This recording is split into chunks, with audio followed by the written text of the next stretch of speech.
Halloween in the 1970s was a completely different experience from what we know today. It was a decade of transition, a time when the holiday was evolving from a relatively minor celebration into the cultural phenomenon it would eventually become. For those who grew up during this era, Halloween meant homemade costumes, paper bags filled with candy, and the freedom to roam neighborhoods without constant adult supervision.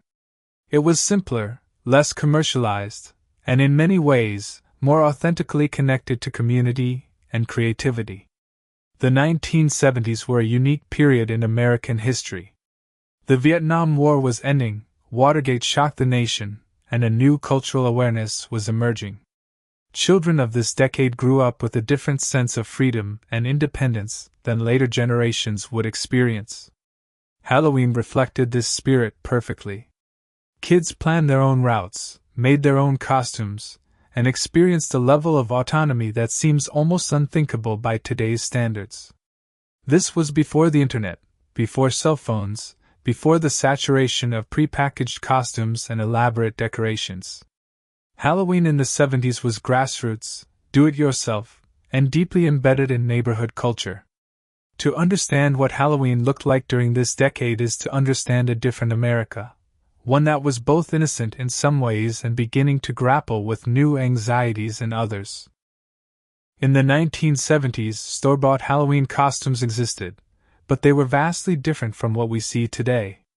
The typical costume came in a thin cardboard box containing a flimsy plastic smock and a plastic face mask held on by an elastic string.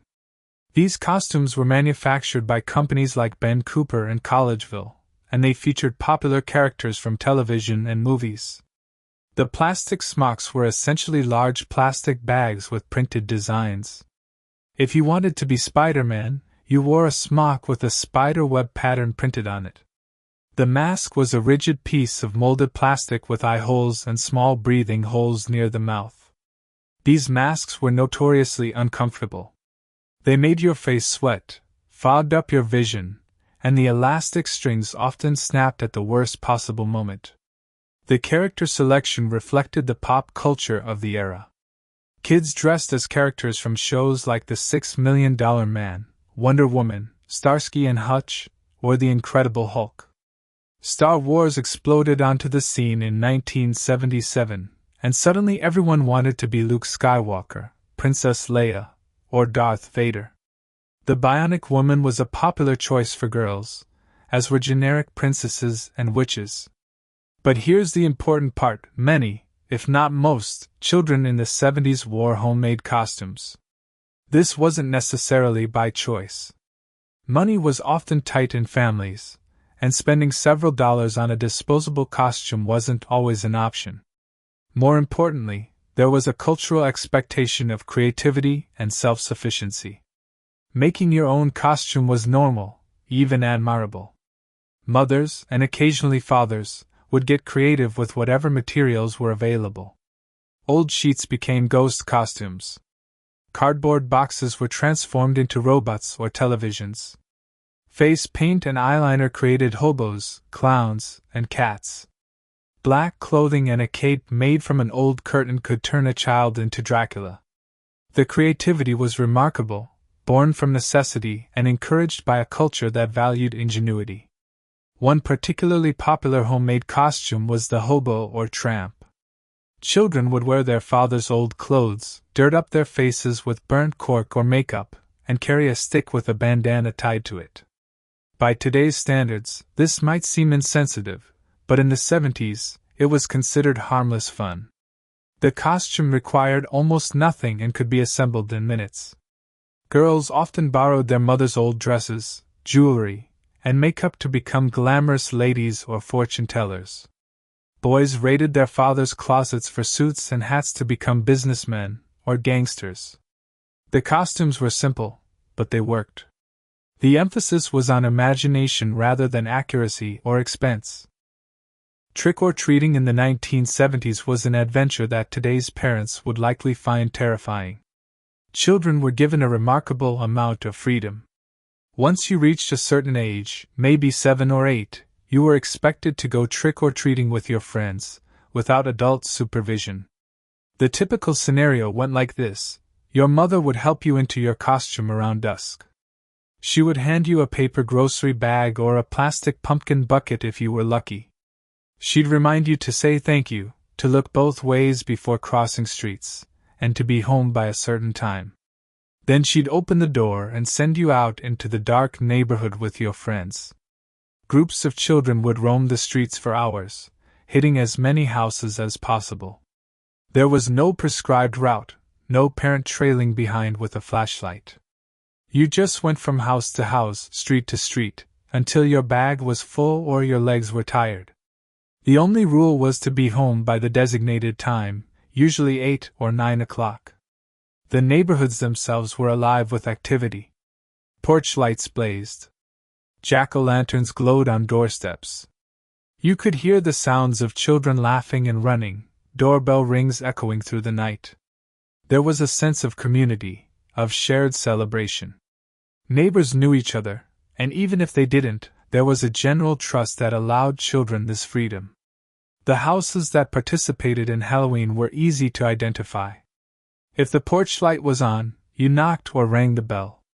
If the lights were off, you moved on. Some houses went all out with decorations, cardboard skeletons, cotton spider webs, and creepy sound effects playing from record players or tape decks. These houses were the highlight of any trick-or-treating route. Other houses were minimalist. The occupant would simply open the door, drop candy in your bag, and wish you a happy Halloween. Some elderly residents would invite you in to show off your costume. This wasn't considered dangerous or inappropriate. It was normal neighborly behavior. The paranoia about strangers that would grip America in later years hadn't fully taken hold yet. The candy collection itself was a mixed bag, quite literally. You never knew what you were going to get at each house. Some people gave full-size candy bars, which was cause for celebration. Others gave homemade treats, popcorn balls wrapped in cellophane, caramel apples, or cookies in sandwich bags. Many houses gave out penny candy, small pieces purchased in bulk from the local 5 and dime store. The variety was enormous. You might get Tootsie Rolls, Mary Janes, Bit-O-Honey, Smarties, Dum-Dums lollipops, pixie sticks, candy corn, or bazooka bubble gum. Occasionally someone would drop an apple or an orange in your bag. Children generally considered this a disappointing haul, but it was accepted without complaint. The 1970s were marked by growing urban legends and genuine anxieties about Halloween safety, particularly regarding candy tampering. The fear of poisoned candy or razor blades hidden in apples became a significant concern, though the actual incidents were extremely rare and often exaggerated by the media. The most infamous case occurred in 1974, when Ronald Clark O'Brien poisoned his own son with cyanide-laced pixie sticks to collect insurance money. This horrific crime, which had nothing to do with random Halloween candy tampering, nevertheless fueled nationwide panic. Parents became increasingly worried about the candy their children collected. Hospitals in many cities began offering free X-ray services for Halloween candy. Parents would bring their children's haul to be scanned for foreign objects like needles or razor blades. These services were widely advertised and used, despite the fact that documented cases of stranger tampering were virtually non-existent. The result was a new Halloween ritual, the candy inspection. When children returned home from trick-or-treating, parents would pour out the entire collection and examine each piece. Anything that looked homemade, or had torn wrapping, was immediately discarded. Apples were thrown away unless they came from a known neighbor. The unwrapped popcorn balls that had been Halloween staples for generations suddenly became suspect. This marked a significant shift in American culture. The implicit trust in community began to erode. The idea that neighbors might harm children, even though statistically unfounded, took root in the collective consciousness.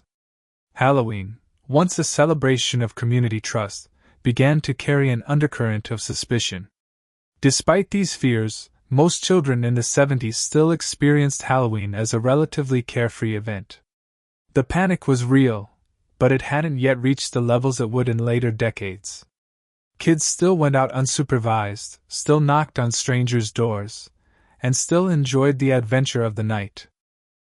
Halloween decorations in the 1970s were modest by today's standards, but no less enthusiastic. The elaborate animatronic displays, projection systems, and synchronized light shows that characterize modern Halloween simply didn't exist.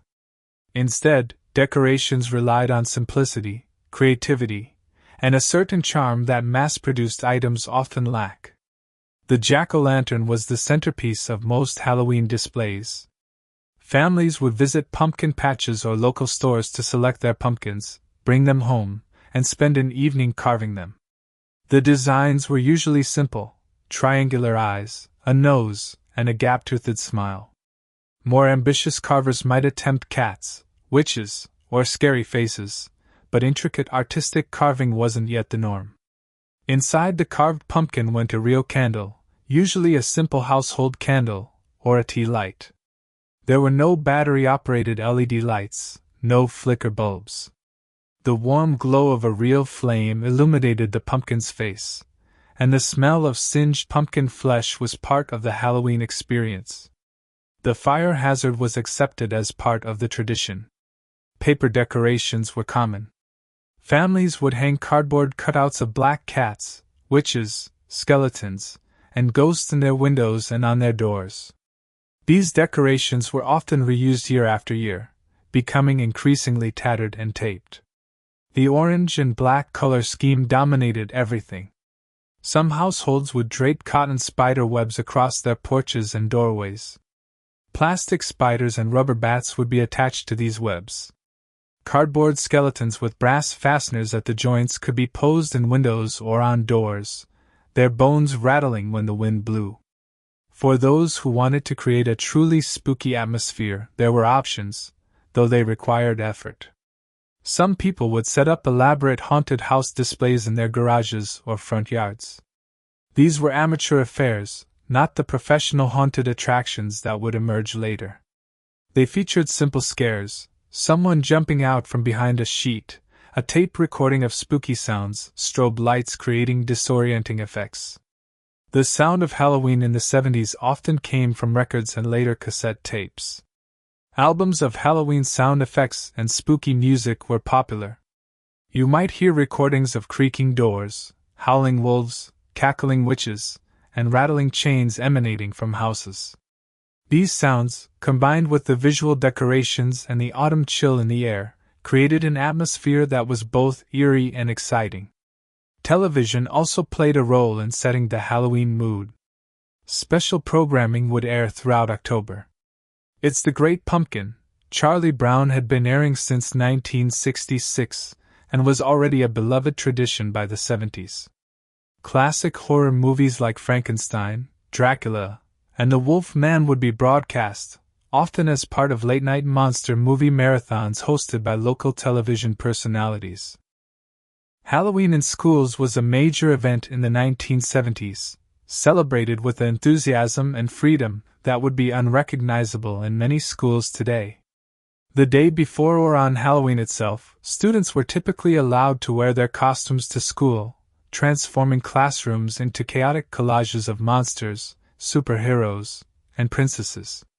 The school day would be disrupted in the best possible way. Normal lessons were often abandoned in favor of Halloween-themed activities. Teachers would organize costume parades where students would march through the hallways or around the school, showing off their outfits to other classes. Parents would sometimes be invited to watch these parades, filling the halls with proud mothers armed with cameras. Classroom parties were standard. Room mothers, usually stay-at-home moms who volunteered to help teachers, would organize these celebrations. They would bring homemade cupcakes decorated with orange frosting and candy corn, sugar cookies shaped like pumpkins and ghosts, candy apples, and bright orange punch that inevitably stained someone's costume. The parties featured games that seemed delightfully low-tech by today's standards. Bobbing for apples was a favorite, despite the fact that multiple children were dunking their faces into the same water. There were cake walks, musical chairs with Halloween music, pin the tail on the black cat, and fortune-telling games. Students would play these games, hyped up on sugar and excitement, until it was time to go home. Some teachers used Halloween as an educational opportunity. They would teach about the history of the holiday, its Celtic origins in Samhain, how it evolved through Irish immigration to America. Students would learn about harvest traditions, autumn symbolism, and different cultural celebrations around the world. Art classes in October were devoted to Halloween projects. Students would make paper masks, paint pumpkins, create tissue paper ghosts, and construct haunted houses from cardboard. These projects would be displayed in hallways and classrooms, adding to the festive atmosphere. The emphasis was on creativity and participation rather than perfection. The freedom extended to costume choices was also notable. There were fewer restrictions on what was considered appropriate. Costumes that might raise concerns today, such as those involving weapons, certain cultural depictions, or scary masks, were generally accepted without much scrutiny. The focus was on fun rather than political correctness or safety concerns. Beyond individual trick-or-treating and school celebrations, many communities in the 1970s organized larger Halloween events.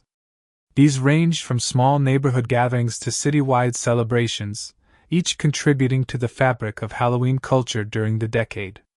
Many neighborhoods organized Halloween block parties. Streets would be blocked off, tables set up, and residents would gather for communal celebrations.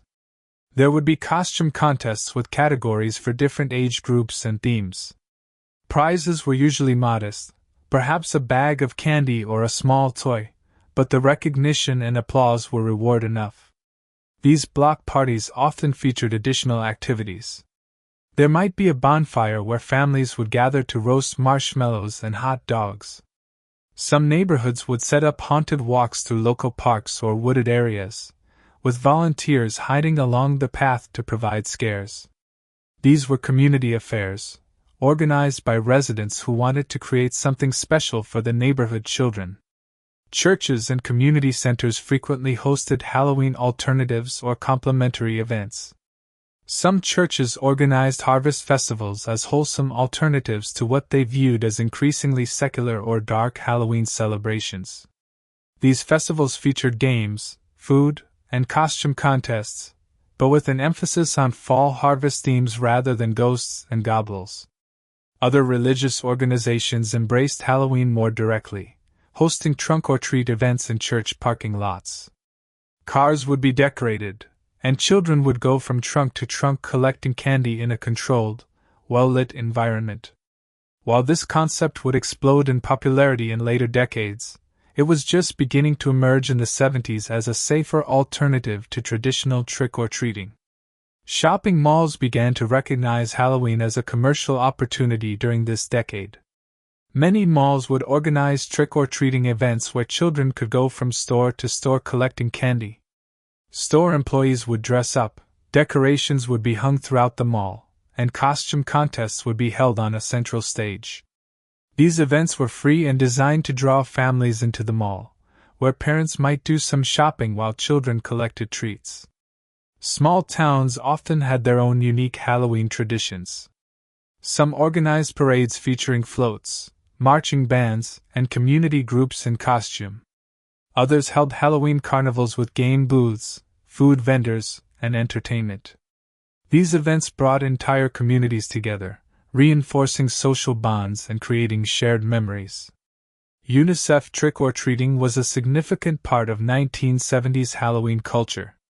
Children were given small orange collection boxes and encouraged to collect coins for the United Nations Children's Fund while trick-or-treating. The idea was to combine the fun of Halloween with charitable giving, teaching children about helping others less fortunate. Many children carried these boxes alongside their candy bags, and asking for UNICEF donations became as common as asking for treats. Television, movies, and other media played a crucial role in shaping how Halloween was celebrated in the 1970s. This was the era when Halloween began its transformation into a media event, though it hadn't yet reached the saturation point of later decades. Television networks recognized Halloween as a ratings opportunity. Special episodes of popular shows would air in October with Halloween themes. Sitcoms like The Brady Bunch, Happy Days, and The Partridge Family all had memorable Halloween episodes that became part of the cultural fabric. These episodes often featured characters in costumes, haunted house scenarios, or Halloween party mishaps. It's the Great Pumpkin. Charlie Brown remained the undisputed king of Halloween television. First aired in 1966, by the 70s it had become an institution. Families would gather around the television to watch Linus wait in the pumpkin patch for the Great Pumpkin who never comes, Charlie Brown receive rocks instead of candy, and Snoopy battle the Red Baron. Not watching this special would have been almost un-American for many families. Horror movies experienced a renaissance in the 70s, and Halloween played a role in this. The decade saw the release of films that would become classics: The Exorcist in 1973, Carrie in 1976, and most significantly, Halloween in 1978. John Carpenter's Halloween, with its iconic Michael Myers character and suspenseful score, redefined the horror genre and became forever associated with the holiday itself. Local television stations would host monster movie marathons in October, often featuring a costumed host who would introduce the films with jokes and commentary. These hosts became local celebrities. Children would stay up late to watch these broadcasts, creating a generation of horror movie fans. The Haunted Mansion at Disneyland, which had opened in 1969, became a cultural touchstone referenced in Halloween celebrations throughout the 70s. Its blend of humor and horror, its iconic characters like the hitchhiking ghosts, and its sophisticated special effects influenced how people thought about haunted attractions. Comic books and magazines also contributed to Halloween culture. Special Halloween issues of popular comics would appear each October. Mad Magazine regularly featured Halloween content, including costume ideas, party suggestions, and satirical takes on the holiday. These publications helped spread ideas and trends across the country. The merchandising that would come to dominate Halloween in later decades was just beginning in the 70s. But it was still relatively modest. Halloween became an opportunity to sell costumes, candy, decorations, and party supplies, but the commercial machine hadn't yet reached full throttle. The holiday retained much of its grassroots, community-driven character even as corporations began to recognize its profit potential. While Halloween in the 1970s shared common elements across America, there were notable regional and cultural variations that made the celebration unique depending on where you lived. In rural areas, Halloween often maintained stronger connections to harvest traditions. Corn mazes, hayrides, and pumpkin patches were integral parts of the celebration. Children in farming communities might have had fewer houses to visit for trick-or-treating, but they compensated with community gatherings and barn dances.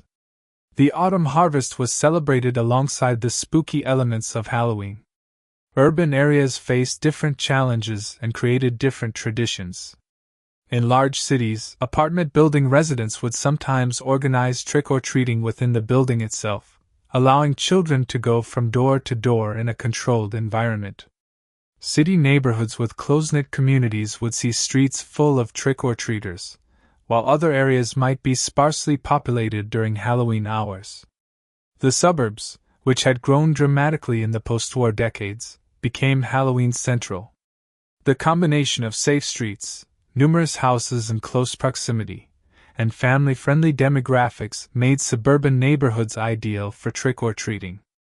Some suburbs became so popular that they attracted trick-or-treaters from surrounding areas, leading to massive crowds on Halloween night. Different regions of the country celebrated with local flavors. In New England, the autumn chill and colorful fall foliage provided a perfect backdrop for Halloween.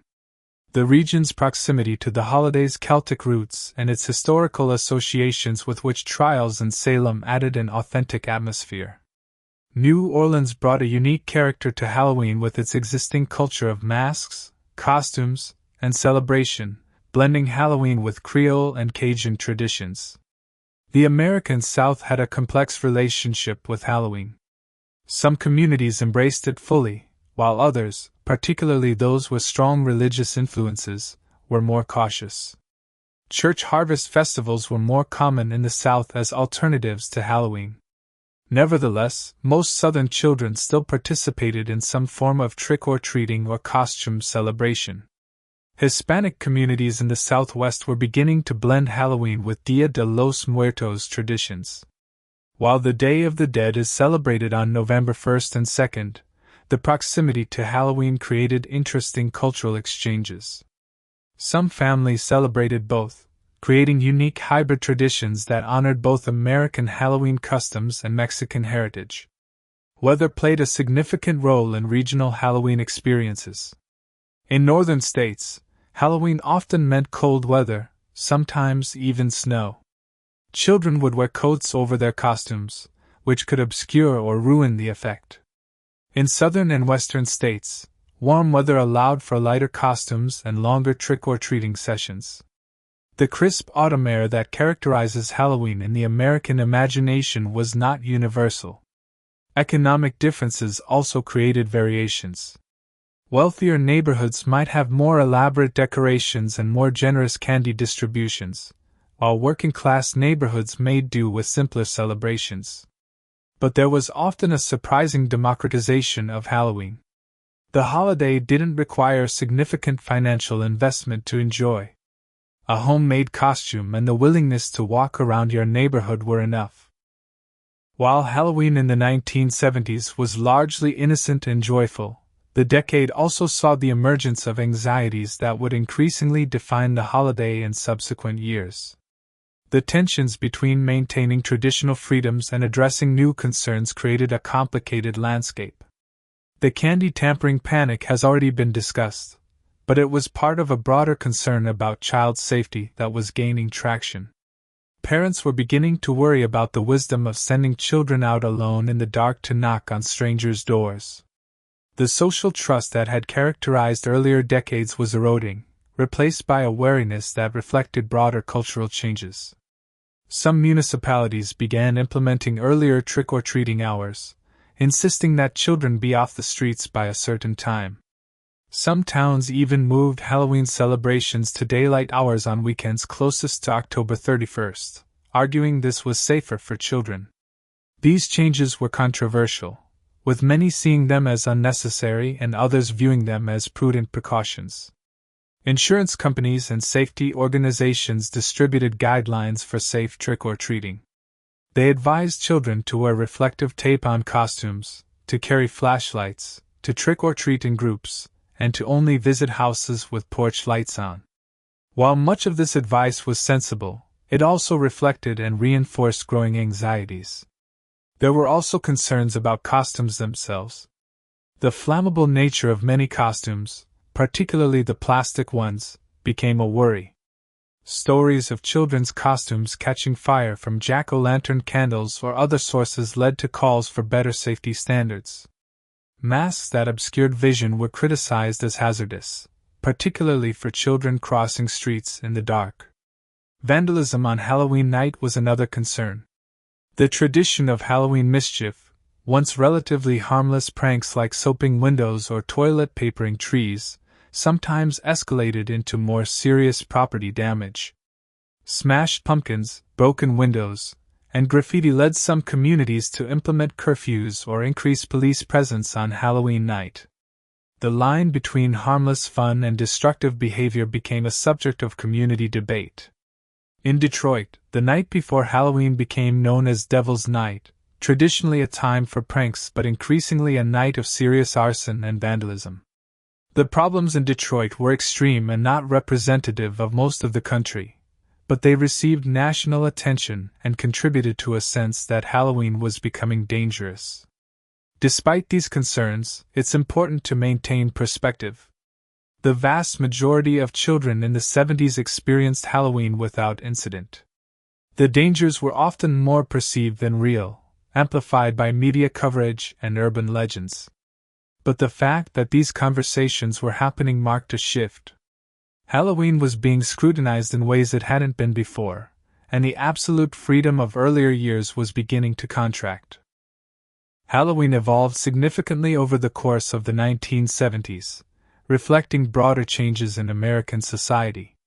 The holiday that existed in 1970 was noticeably different from the one celebrated in 1979, setting the stage for the highly commercialized and regulated Halloween that would emerge in subsequent decades.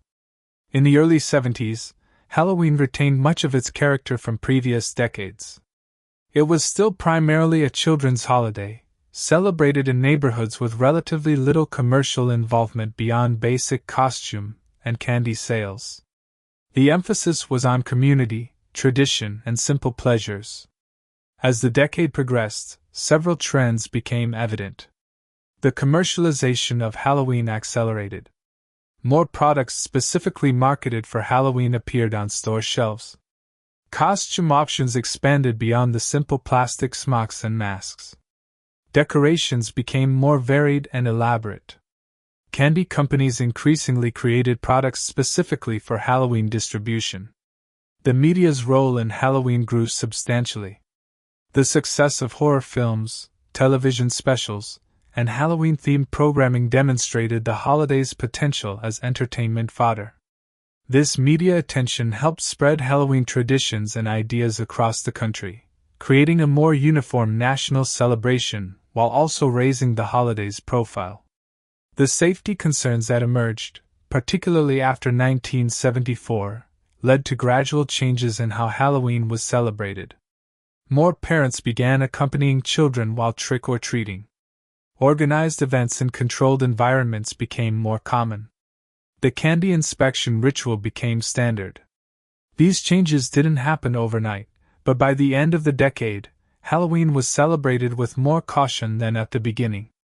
Halloween also began its transformation from purely a children's holiday into something with broader appeal. Young adults and teenagers started embracing Halloween more enthusiastically. Halloween parties for adults became more common, particularly on college campuses. The Village Halloween Parade in New York City, which began in 1974, exemplified this trend, creating a Halloween celebration that was decidedly adult-oriented and artistic. The costume culture evolved as well. While homemade costumes remained common throughout the decade, there was a noticeable shift towards store-bought options as they became more affordable and varied.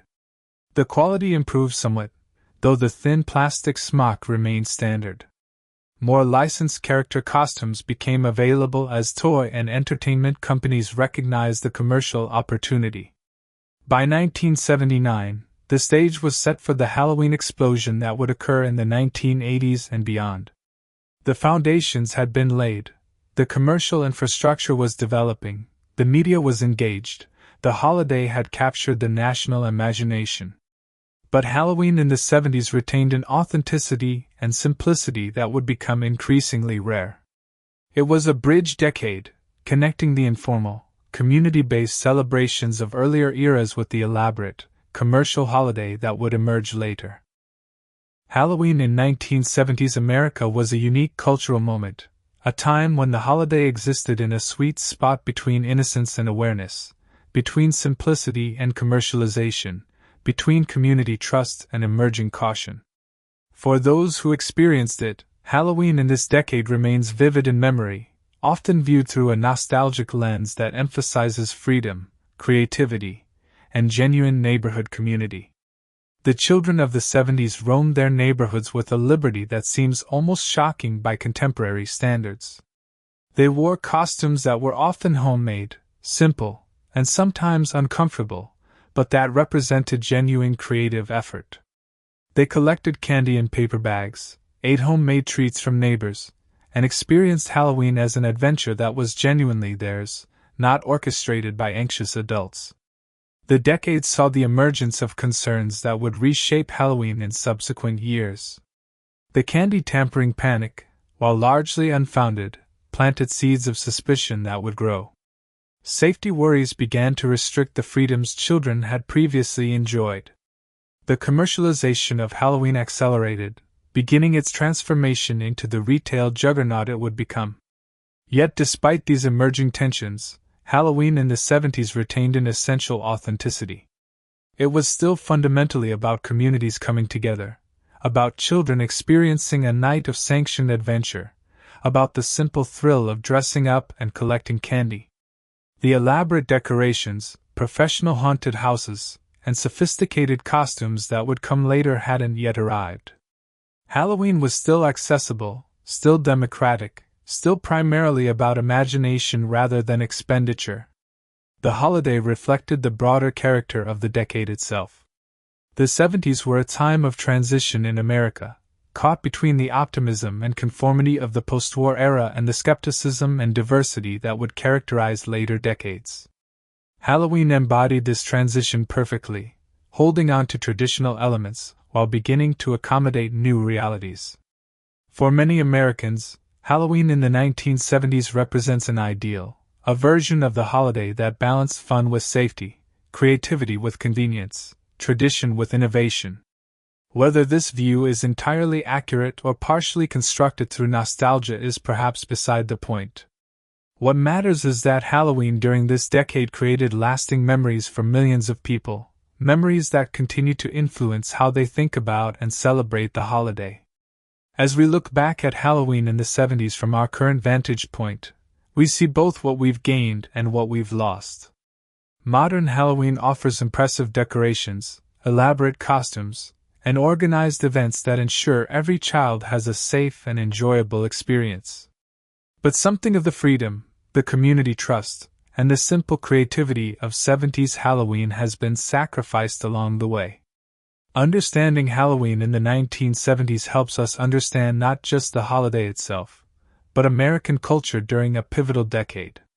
It reminds us of a time when neighborhoods knew each other, when children had remarkable independence, when holidays were celebrated with more spontaneity and less anxiety. Whether we can or should return to that model is debatable, but remembering it enriches our appreciation of how holidays evolve and what they reveal about our changing society. The jack-o'-lanterns of the 70s have long since rotted away. The plastic costumes have been discarded, the candy eaten, the decorations taken down. But the spirit of Halloween in that decade persists in the memories of those who lived it and in the traditions that continue to shape how we celebrate today. It was a special time, a Halloween that existed in a particular moment that can never be fully recaptured but will never be entirely forgotten.